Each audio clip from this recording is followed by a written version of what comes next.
My fiance was involved in money laundering and was hospitalized. I had become targeted and life-threatening.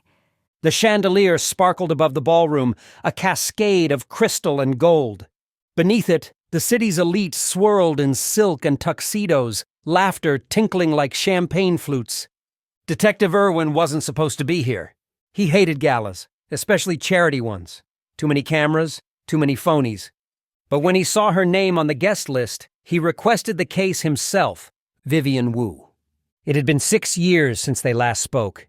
She had vanished from his life with nothing more than a lipstick-stained note and the words, "Don't look for me." Now she stood beneath the chandelier, radiant in a deep scarlet dress, her arm looped around Colin Sato, the tech mogul who built his empire on artificial empathy. Irwin watched from the edge of the room, fingers tight around his whiskey glass. Then, the scream. Colin clutched his chest and staggered backward. Glass shattered. Waiters froze. Vivian gasped. And then the chandelier fell. 3 hours earlier. The Bentley pulled up to the Grand Linaire Hotel just after dusk. Irwin stepped out, adjusting his black tie with all the enthusiasm of a man being led into a courtroom. "Play nice," Officer Jules murmured, fixing his cufflinks. "This is a high society drama, not your usual alleyway shootout." Irwin grunted. High society tends to have dirtier secrets. They were here undercover. Kind of. Technically, Irwin was investigating a string of anonymous threats sent to Vivian Wu, now a public figure due to her engagement to Sato Tech's founder. The department thought it was some jilted rival artist. Irwin had a hunch it was something darker. The moment he stepped into the ballroom, it hit him. Her scent. Jasmine and old books. Vivian hadn't changed it in years. She was laughing when he saw her. Not politely, but with that full-bodied musical sound he remembered from late-night diners and cheap motel beds. Her hand touched Colin's arm with ease, but her eyes were scanning the room, looking for danger. Or maybe for him? Vivian's gaze met him like a spark hitting dry leaves. She didn't flinch. He nodded once. She turned away. "Old flame?" Officer Jules raised a brow. Wildfire, Irwin muttered, already walking toward the bar. He didn't have the strength to play memory lane tonight. Then came Leah Grant. The journalist slid up beside him like she belonged there, dressed in black satin, a recorder hidden in her clutch. "Detective Irwin," she purred. "didn't know you cleaned up this well." I didn't. My badge just hides better in a tux. Leah laughed. "Still chasing ghosts? Or just here to ruin engagements?" He looked at her sharply. What do you know? Leah leaned in. "Only what I hear. Like Vivian's fiance has more enemies than stock options, and someone at this party isn't going home tonight." She took a sip of her wine, unfazed. Irwin's jaw tightened. You're playing a dangerous game. "I'm not the only one." Before he could press further, the music changed. A string quartet began the soft prelude to Chopin's Nocturne. Vivian took the stage, her red dress catching the light like fresh blood. Thank you for supporting the Scarlet Echo Foundation, She began, voice smooth as velvet. Tonight we honor not only innovation, but redemption. Irwin barely heard the rest. He was watching her hands, her eyes, the way she glanced twice at the security guard near the side exit.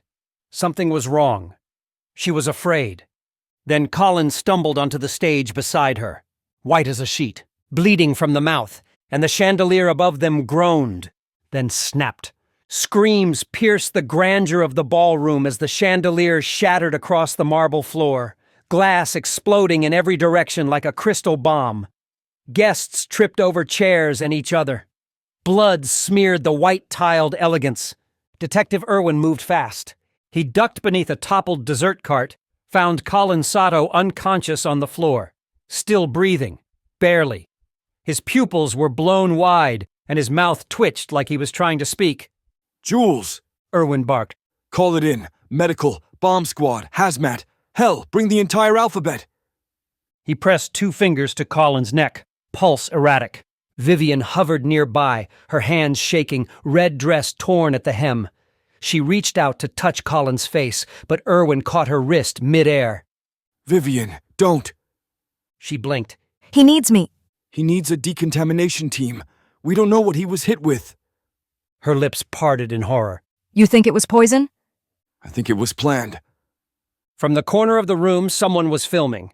Irwin stood, voice like ice. Phones down, now! He scanned the room. There, security cameras intact, exit doors locked, windows sealed. Whoever did this, they were still here, and they wanted an audience. The hotel's security team cleared the ballroom. Colin was rushed to the hospital in critical condition. Forensics had started sweeping the scene. Vivian sat on the velvet settee in a side lounge, alone now, heels off, legs curled beneath her like a porcelain figure shattered by memory. Irwin entered and locked the door behind him. Tell me everything, he said. She didn't look up. It was supposed to be a fundraiser, not a funeral. Vivian. His tone softened. Start from the threats. She exhaled slowly. They came 3 weeks ago, first by mail, then to my gallery. I thought it was just envy. We've had critics. Handwritten. Typed. Any names? No names, just one line. You'll both burn. Irwin's jaw clenched. You should have told someone. I was scared. Of them. She finally looked up. Of you. He didn't answer right away. The space between them filled with everything they hadn't said in years. I ruined you once, she whispered. I didn't want to drag you down again. Irwin stepped closer. You didn't ruin me. You left. Vivian's lips trembled, but she fought the tears. I had to. Marcus was missing. I thought if I stayed, I'd lose him and you both. That name, Marcus Lane, hung in the air like smoke. Irwin's old friend, her ex, the man who vanished. What does Marcus have to do with this? He asked. I think he's back. Her voice cracked. And I think he wants revenge. Irwin stood over an old case file in his apartment. A single desk lamp illuminated the room. He preferred the shadows. The file was thin. Too thin for a man who had vanished without a trace. Marcus Lane, photographer, activist, Irwin's former best friend, the man who once told Irwin, "If I disappear, start with the people I loved." Irwin flipped through grainy photos. Marcus with Vivian, Marcus at protests, Marcus with his Nikon slung over his shoulder, always watching. Marcus had vanished 2 years ago in Jakarta. No passport flagged, no financial trail. Indonesian authorities marked it a probable accident. Vivian claimed she hadn't heard from him in months. But Irwin remembered something odd. A voicemail from Marcus, left 3 days after his reported disappearance. "If you're hearing this, it means I couldn't fix it. She's not safe. Neither are you." Irwin tapped into NYPD's surveillance database, cross-referencing party guest lists with old Interpol files. Then he hit it. A face match. The violinist from the gala. Brown curls, scar under his left eye. An alias linked to a forged passport used by Marcus Lane. He was at the gala. Irwin's stomach turned. Vivian stared at her reflection in the bathroom mirror of the hotel's private suite. Her makeup had melted down her face. Her lipstick, the same shade she wore the night she first kissed Irwin, now looked like blood.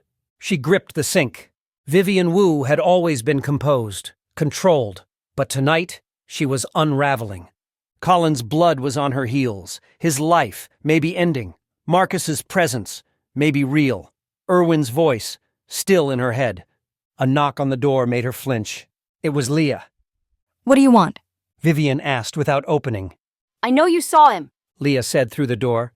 Marcus, I saw your eyes change when the chandelier fell. Vivian opened the door just enough to look at her. Stay away from this. Leah didn't flinch. He's been emailing me. What? Anonymous tips about corruption in Sadotech, about Colin, about you. Vivian's eyes flashed. You're working with him? I'm not sure who I'm working with, but I think someone wants you punished. Vivian stepped forward, eyes glistening with unshed tears. You think I don't deserve it? Leah paused, and then quietly. I think you and Irwin both are haunted by what you couldn't save. 2 nights later, Irwin sat alone in a shuttered gallery in Brooklyn. The place used to belong to Marcus. It hadn't been opened in months, but Irwin had convinced the landlord to let him in. Dust still clung to the corners, but on the walls, photos, all untouched. One photo stopped him cold. Vivian asleep, light falling over her bare shoulder, a tiny scar near her collarbone. The photo was intimate, too intimate. Marcus took it, and kept it, even after she left him, even after she disappeared from both their lives. Behind the canvas, Irwin found a flash drive taped to the frame. Plugging it into his tablet, he watched a series of encrypted clips. Colin shaking hands with government officials, wiring money into offshore accounts. Vivian at press events with the Scarlet Echo Foundation, her signature stamped over contracts with hidden riders. And finally, Marcus's voice. You always said justice mattered more than love, Irwin. Let's test that. Irwin leaned back in the chair. Marcus wasn't just watching them, he was building a case. But for what? 6 years ago. Paris, rain, a rooftop bar. Vivian spun in Irwin's arms as Edith Piaf played on a distant speaker. Her red dress fluttered in the wind. She leaned in and whispered. Promise me something. Anything. Irwin said. When this ends, when the world comes crashing down, you won't hate me for leaving. I could never hate you. You say that now. She said with a soft, sad smile. He kissed her like he could rewrite fate. But deep down, they both knew love wasn't enough. Not for the things they were hiding. Not for the people they couldn't stop caring about. 1 week later, she was gone. No note, no closure, just silence. Present day. Return to the gallery. Vivian found Irwin sitting in the gallery, holding her photograph. I never wanted you to see that. She said quietly. You were in love with him. I loved you both, in different ways. Irwin's voice was low. He's framing you, Vivian. Or protecting you. I'm not sure which. She stepped forward. Do you still believe me? He looked up, eyes dark, jaw tight. I don't know what I believe anymore. But when she reached out and touched his hand, he didn't pull away. Not this time. A black envelope arrived by courier. No return address. Sealed in wax. Inside, a single photo. A man with a gun standing over Colin's hospital bed. Face obscured. But the ring on his hand. The same ring Marcus used to wear. A cheap silver band with etched initials. MWL. And the note, typed in Marcus's old typewriter font. 1 week. Tell the truth, or I will. Irwin stared at the photo, heart pounding. He hadn't told Vivian about the encrypted clips, about Colin's blackmail deals, about the signatures she might have knowingly co-signed. He didn't want to believe she was involved, but now Marcus was forcing his hand. Vivian was in her apartment, curled on the window seat, staring at the skyline like it could fix her. Irwin stepped in without knocking. She looked up. Do you know what he's asking me to do? He said, holding up the photo. She paled. Marcus wants me to expose you. And Colin. Everything you two built together. Vivian's eyes brimmed. I didn't know everything, I swear. When I started Scarlet Echo, it was real, but Colin, he was already laundering through it before I caught on. And you didn't stop it. I tried, but by then I was part of the machine, and if I left, the foundation would collapse. Everything we helped would die with it. You should have come to me. I was trying to protect you. No, Irwin said softly. you were trying to protect Marcus. That struck. She flinched. I thought he died, Irwin. I mourned him. I lived with guilt, every damn day. Irwin's jaw clenched. I don't know who I'm protecting anymore. He whispered. She reached for him, but this time, he stepped back. That night, Irwin received a call. Scrambled voice, background static, a single sentence. Meet me, no cops, no questions. Battery Park, midnight. Irwin went alone. He waited under the old sycamore near the fountain. A shadow stepped out from the dark. Marcus, thinner, paler, but the same intense gaze. Irwin, Irwin drew his gun. You poisoned a man. I saved a woman. You threatened me. I woke you up. They stared at each other. 2 men, brothers once, torn apart by the same woman. She still loves you. Marcus said. She doesn't even know who you are anymore. She knows I'd die for her. Irwin's voice turned to steel. And would you kill for her too? Marcus didn't answer.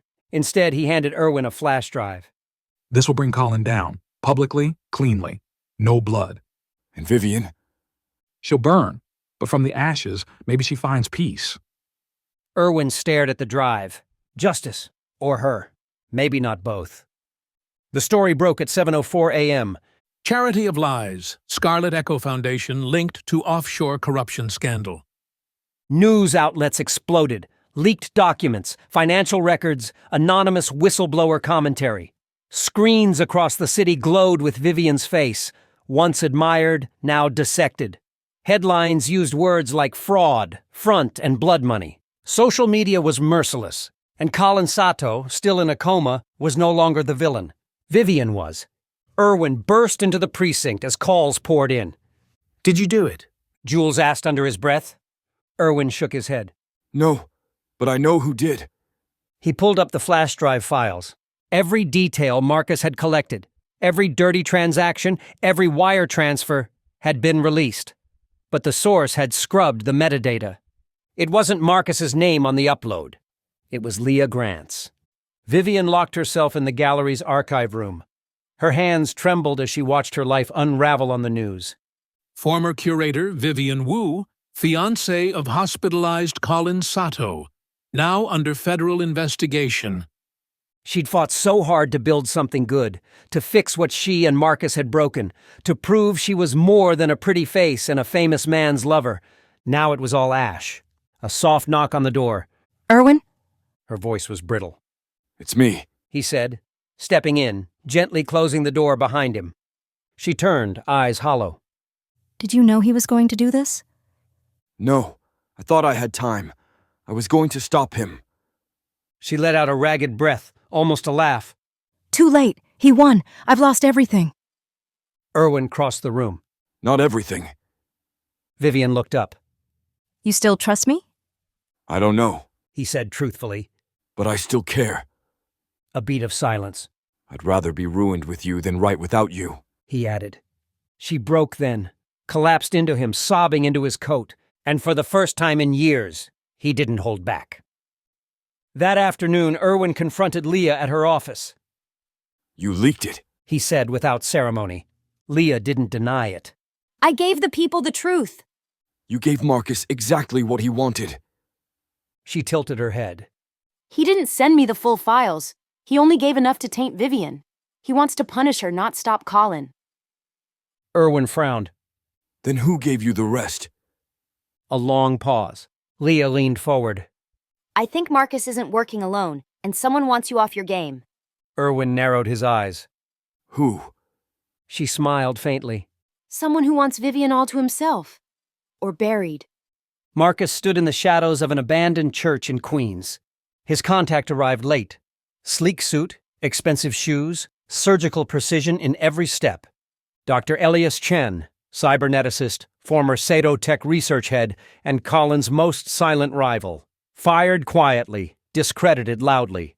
Marcus passed him a drive. It's done. Vivian's broken, Colin's unconscious, Irwin's conflicted. Chen smiled. Excellent. Now it's time to erase the final witness. You mean Irwin? Chen shrugged. Or Vivian, whichever is slower to vanish. Marcus tensed. That wasn't the deal. I hired you to dismantle them, Marcus, not nurse old flames. You wanted revenge. So did I. But if you touch her, You'll do nothing, Chen interrupted. because deep down, you still want her to need saving, and heroes don't get to pick the fire. He left without another word. Marcus stood alone, and for the first time, wondered if he'd lit a fuse he couldn't contain. Vivian stood before a mirror, not to fix her face, but to practice what she was about to become. She'd spent years curating beauty, shaping narratives. Tonight, she'd rewrite her own. In front of reporters, lawyers, and live streaming cameras, she walked onto the podium at her defunct gallery. My name is Vivian Wu, She began, voice unwavering. and I have nothing to hide. She admitted her oversight, her silence, her heartbreak, but not her guilt. I built Scarlet Echo to help people. I will not let men with power, alive or comatose, rewrite that into a lie. Irwin watched from the crowd, pride and fear tangled in his chest. Vivian was dangerous now, not because she was guilty, but because she was finally free. Irwin sifted through surveillance footage and email logs. Leah's tip about a second player gnawed at him. Then he saw it. A blurred figure leaving Sato Tech the night before Colin collapsed, wearing Chen's signature gray gloves and Vivian's foundation stamp, forged perfectly on the security log. Chen had access. He had a motive. And he had Marcus's ear. Irwin whispered to himself, This isn't just revenge. It's a corporate hit job. He grabbed his coat and bolted out the door. Vivian was now a threat to all of them. Vivian exited the news studio into the chilled night, her heels clicking against wet pavement. Cameras still flashed from across the street. She wore no bodyguards, by choice. I'm done hiding. She told Irwin. But someone was waiting. From a rooftop across the street, a red laser flickered briefly across her shoulder, then vanished. The sound of a suppressed shot echoed like thunder swallowed by fog. Vivian dropped. Chaos exploded. People screamed. Glass shattered. A second shot struck the brick just inches from her face. She rolled. Blood smeared down her arm from the first graze. And then, screeching tires. A car door flew open.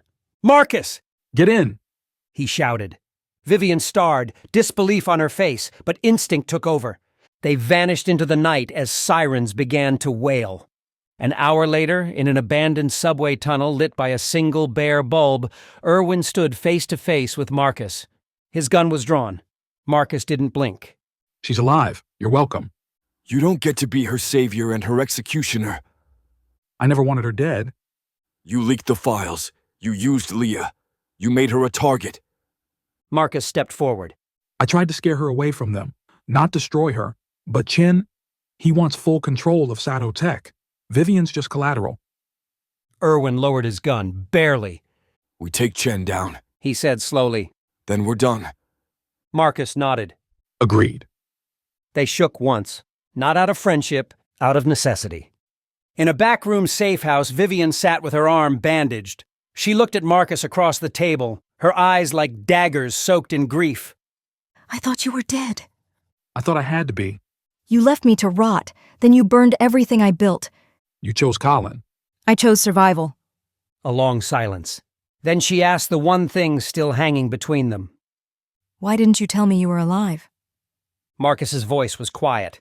Because I knew the second I saw you again, I'd never be able to leave.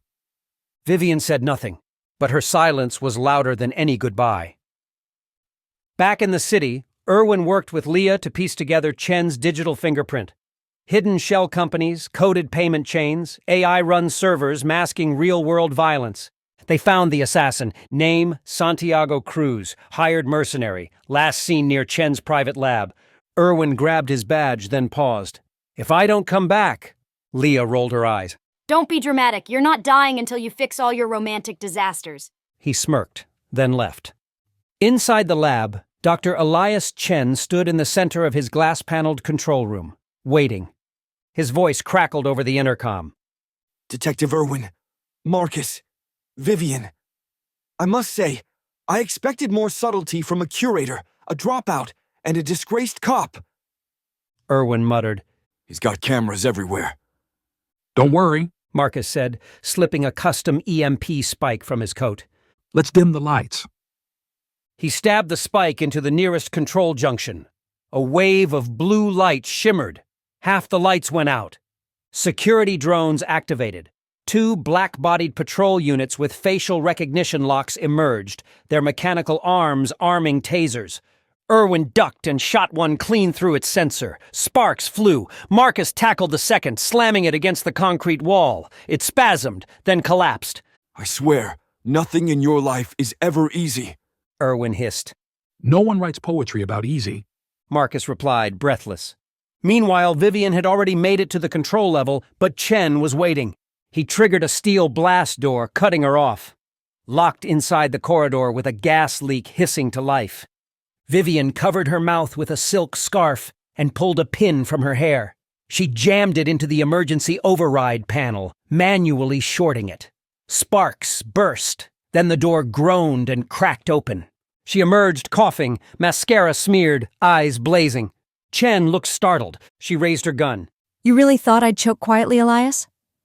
Chen didn't panic. Instead, he activated a retinal scanner embedded in the wall behind him.